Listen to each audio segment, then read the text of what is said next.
the coolest, kind of biggest unexpected event since you decided to put this together?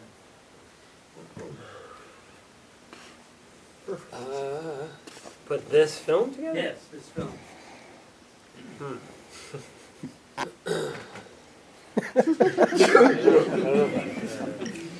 Go ahead. Anyone? Take it. I've been hogging it. Something that just completely surprised you that's like, wow, you know, I wasn't expecting this.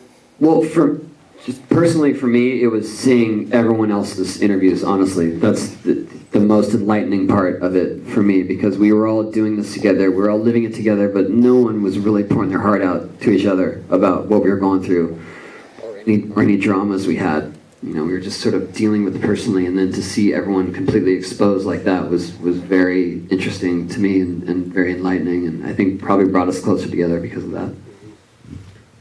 It's a good point. On the first night of the screening, it was a small one. And actually, okay, so we saw the second screening. There were just like super film nerds just in the first one. We weren't allowed. And a friend of mine, Mortimer, who's in there, he was a character, right? He's a good friend. He wrote Tony's book and mine, and he made him crazy. And so he knows me well, all my craziness. And so I found out after the fact they saw it before we did it. And I get him on the phone, like, you didn't tell me. Like, tell me, what was it? Because all I knew was what came out during the interview. We didn't know each other's stuff. And he just goes, all right, well, you're going to watch it and go straight home.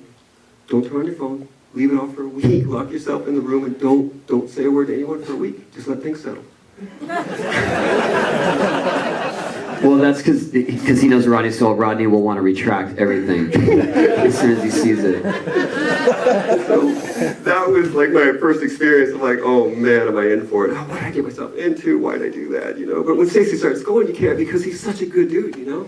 And you just pour out your heart. And plus, he gave us that sense of trust. Like whatever it is, it's us. And then after the first screen that we saw together, which was technically the second one, we all went to dinner. And we just sat there in silence, staring at each other. Yeah. I never knew. You know? That's cool. That's right. That was. It was awkward dinner, and I just remember that. It was super weird. And it should have been celebratory. It should have been super fun. It was like this really nice Japanese place. We've been drinking sake and celebrating. We were just like, oh. That was Stesic. Stesic, crazy guy. You know Stesic, right? So he's there, and he's quirky, and he is that guy. And so we're walking out, and he sat near the table, thank goodness. And we go out to the parking garage, we're cruising, and Stesic's there, and you don't know what to say with Stesic, because it's weird. And he just goes, and he points over to me, and he goes, me and you, we gotta work on a routine together.